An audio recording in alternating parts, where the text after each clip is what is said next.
Ever wondered what actually happens when you type localhost in your browser? Bro, obviously, the internet elves deliver the website to my laptop. What are you saying? You know, little elves running around the cables, carrying data on their tiny shoulders. No, that's just okay, let me explain. So when you type localhost, your browser is actually talking to your own computer.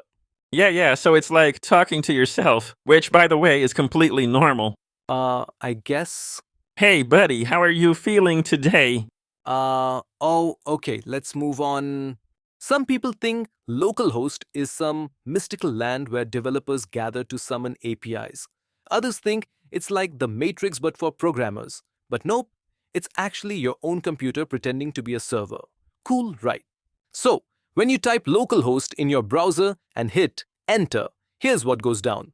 1. Your browser is like, yo, I need this website. 2. The computer is like, chill, I got this. Let me check my own network. 3. It redirects to localhost, which is basically you talking to yourself. 4. If you have a server running, it's like, hey, here's your website. 5. If no server is running, you get the dreaded, this site can't be reached error.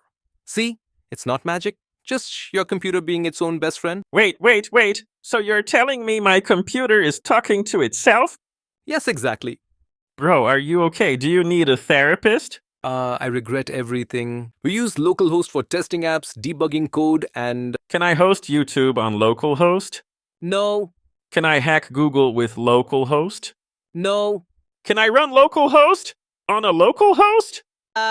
Bro, why are you messing with me today? And that, my friends, is what happens when you type localhost.